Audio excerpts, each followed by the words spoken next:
우리는 한 주 동안 아가서와 함께 걸어왔습니다. 첫날에는 우리를 먼저 사랑하시는 신랑을 만났습니다. 둘째 날에는 겨울을 지나 봄으로 우리를 부르시는 신랑의 음성을 들었습니다. 셋째 날에는 밤에도 신랑을 찾는 신부의 모습을 통해서 하나님은 침묵 속에서도 결코 우리를 놓지 않는다는 진리를 묵상했습니다. 넷째 날에는 우리의 흠보다 아름다움을 바라보시는 신랑의 시선을 만났습니다. 어제 금요일에는 문 밖에서 오래 기다리시는 신랑의 인내를 보았습니다. 그리고 오늘 아가서는 마지막 노래를 부릅니다. 그런데 이 마지막 노래는 우리의 예상을 뛰어넘습니다. 우리는 사랑 이야기의 마지막이라면 행복한 결혼식이나 아름다운 미래를 기대합니다. 그런데 하나님께서는 아가서의 마지막 절정에서 우리를 전혀 다른 단어 앞으로 이끄십니다. 죽음입니다. 사랑은 죽음처럼 강하고 많은 물도 이 사랑을 끄지 못하겠고. 왜 하나님께서는 가장 아름다운 사랑의 노래를 죽음이라는 단어로 마무리하게 하셨을까요? 그 이유는 분명합니다. 죽음을 이기지 못하는 사랑은 결국 완전한 사랑이 아니기 때문입니다. 우리는 모두를 사랑합니다. 부모는 자녀를 사랑합니다. 자녀는 부모를 사랑합니다. 부부는 서로를 사랑합니다. 친구는 친구를 사랑합니다. 그러나 우리 모두는 사랑의 한계를 경험합니다. 아무리 사랑해도 사랑하는 사람의 병을 대신 알아줄 수는 없습니다. 아무리 사랑해도 시간을 멈출 수는 없습니다. 아무리 사랑해도 마지막 순간에는 손을 놓아야 할 때가 찾아옵니다. 그래서 죽음은 언제나 인간 사랑의 마지막 벽처럼 서 있습니다. 우리는 장례식장에서 그것을 경험합니다. 사랑하는 가족을 붙잡고 싶지만 붙잡을 수 없습니다. 조금만 더 함께 있었으면 좋겠습니다. 한마디만 더 했으면 좋겠습니다. 사랑한다고 한 번만 더 말했으면 좋겠습니다. 그러나 죽음은 기다려주지 않습니다. 죽음은 왕도 데려가고 학자도 데려가고 부자도 데려가고 가난한 사람도 데려갑니다. 세상에는 죽음을 이긴 사람이 아무도 없는 것처럼 보였습니다. 사람들은 오래전부터 죽음을 인간이 넘어설 수 있는 마지막 현실이라고 생각했습니다. 그런데 오늘 하나님께서는 그 죽음 앞에서 놀라운 선언을 하십니다. 사랑은 죽음보다 강하다. 시인이 감정에 취해서 부른 낭만적인 시가 아닙니다. 사랑이 죽음을 위로한다는 뜻도 아닙니다. 참된 사랑은 죽음 앞에서도 끝나지 않는다는 하나님의 선언입니다. 사랑하는 여러분, 인류 역사 가운데 이 말씀을 실제로 증명하신 분은 단 한 분뿐이십니다. 십자가에서 죽으셨지만 죽음에 머물러 계시지 않으셨던 분, 무덤이 끝이라고 생각했던 사람들 앞에 다시 살아나신 분, 죽음보다 강한 사랑을 몸소 보여주신 분, 우리의 신랑 되신 예수 그리스도이십니다. 오늘 우리는 아가서의 마지막 챕터를 읽으면서 단지 한 편의 사랑 노래를 마무리하는 것이 아닙니다. 창세기서의 에덴 동산에서 시작된 하나님의 사랑이 이스라엘의 역사 속에서 언약으로 이어지고 십자가에서 가장 선명하게 드러나며 마침내 영원한 어린 양의 혼인잔치에서 완성되는 하나님의 위대한 사랑의 이야기를 바라보게 되는 것입니다. 우리가 읽은 아가서 8장은 아가서 전체의 마지막 장입니다. 한 권의 책을 읽을 때 마지막 장이 중요한 것처럼 아가서도 마지막 장에서 가장 중요한 메시지를 들려줍니다. 그동안 신랑과 신부는 서로를 찾아 헤맸습니다. 만나서 기뻐하기도 했습니다. 오해와 기다림의 시간을 지나 사랑이 더욱 깊어지는 여정을 걸어왔습니다. 그리고 마침내 마지막 장에 이르러 신부는 더 이상 자신의 감정을 이야기하지 않습니다. 이제 그녀는 사랑의 본질을 말하기 시작합니다. 오늘 말씀 6절이 이렇게 선포합니다. 너는 나를 도장같이 마음에 품고 도장같이 팔에 두라. 도장이라는 말은 오늘날 우리가 사용하는 인감 도장 정도로 생각해서는 안 됩니다.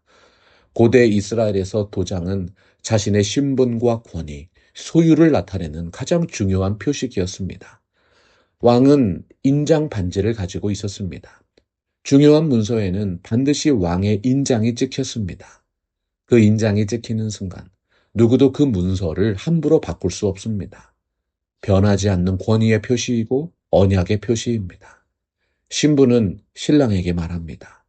나를 당신의 마음에 새겨 주십시오. 그리고 이어서 말합니다. 당신의 팔에도 새겨 주십시오. 마음은 사랑을 의미합니다. 팔은 능력과 행동을 의미합니다. 당신의 사랑 속에도 나를 잊지 말고 당신의 능력으로도 끝까지 나를 붙들어 주십시오. 단순한 감정의 고백이 아니지요. 평생 변하지 않는 언약을 원하는 신부의 간절한 기도입니다. 이어서 아가서 전체를 대표하는 말씀이 이어집니다. 사랑은 죽음처럼 강하다. 이 말씀은 우리가 너무 많이 들어서 그 무게를 잊어버리기 쉽습니다. 사랑이 강하다는 말에는 익숙합니다. 그러나 성경은 사랑은 강하다라고 직접적으로 말씀하지 않고 사랑은 죽음같이 강하다고 말씀합니다. 고대 사람들에게 죽음은 가장 절대적인 현실이었습니다. 왕도 죽었습니다. 제사장도 죽었습니다. 선지자도 죽었습니다. 가장 지혜로운 사람도 힘이 센 사람도 죽음 앞에서는 아무것도 할 수 없습니다. 죽음은 모든 인생을 침묵하게 만드는 마지막 권세입니다.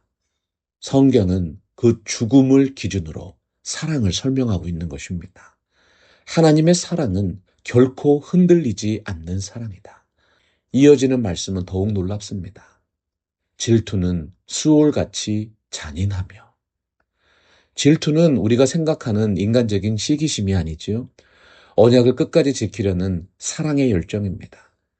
하나님께서 우상을 섬기는 이스라엘을 향하여 나는 질투하는 하나님이라고 하셨습니다. 하나님은 우리를 소유하려는 욕심 때문에 질투하시는 것이 아닙니다. 우리를 끝까지 포기하지 않는 사랑 때문에 질투하십니다. 부모가 자녀를 향해 가지는 마음도 그렇습니다. 자녀가 위험한 길로 가면 부모는 무관심할 수 없습니다. 사랑하니까 붙잡습니다. 사랑하니까 책망합니다. 사랑하니까 눈물을 흘립니다. 사랑하기 때문에 기다립니다. 하나님의 사랑도 그렇습니다. 그 사랑은 냉정한 사랑이 아닙니다. 뜨거운 사랑입니다. 포기하지 않는 사랑입니다. 7절은 이 사랑을 더욱 선명하게 설명합니다. 많은 물도 이 사랑을 끄지 못하겠고 홍수라도 삼키지 못하나니. 성경에서 많은 물은 혼돈과 환난, 고난과 죽음을 상징합니다. 홍수는 모든 것을 휩쓸어 버립니다. 불도 끄고 집도 무너뜨리고 사람도 떠내려가게 만듭니다. 하나님이 말씀하십니다. 그 많은 물도 이 사랑을 끄지 못한다. 환난도 실패도 눈물도 죄도 하나님의 사랑을 막을 수 없습니다. 심지어는 죽음도 그 사랑을 막을 수 없습니다. 마지막 문장은 마치 세상의 모든 이들을 향한 하나님의 선언처럼 들립니다. 사람이 그의 온 재산을 다 주고 사랑과 바꾸려 할지라도 오히려 멸시를 받으리라. 이 마지막 세상에 인생들이 가장 중요하게 생각하는 것이 재산입니다. 참된 사랑은 돈으로 살 수 없습니다. 권력으로 얻을 수 없습니다. 성취로 증명할 수도 없습니다. 하나님의 사랑은 값이 없어서가 아니라 값을 매길 수 없을 만큼 귀하기 때문이지요. 사랑을 존경하는 팜스프링스 개혁장로교회 성도 여러분, 아가서의 마지막 장에서 더 이상 사랑의 감정만을 노래하지 않습니다. 아가서는 진정한 사랑의 능력을 노래하고 있습니다. 정말 죽음보다 강한 사랑이 이 세상에 존재할 수 있을까요? 그 해답은 구약 성경이 기록된 지 수백 년 후에 예루살렘 성 작은 언덕 위에 세워진 십자가 위에서 완전히 드러났습니다. 예수님께서 3일 뒤에 영광스럽게 부활하셨습니다. 죽음을 이기는 사랑, 죽음을 이기는 능력, 예수 그리스도의 은혜와 사랑 안에서 이 놀라운 아가서의 축복을 경험하시는 성도 여러분들의 삶이 되시기를 간절히 축원합니다. 말씀 앞에서 경외함으로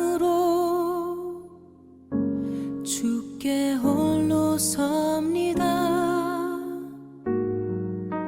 생명의 말씀 읽고 순종해 주를 예배합니다. 기록된 말씀 힘이 있어서 진리로 우리 거룩해 하며 거룩한 말씀 세세 영원히 복음이 되어 말씀하시네. 하나님 말씀에 두려워 떠는 자 그 말씀에 생명을 거는 자 한 사람 찾으시는 주님의 약속을 믿어. 하나님 말씀에 운명을 거는 자 순종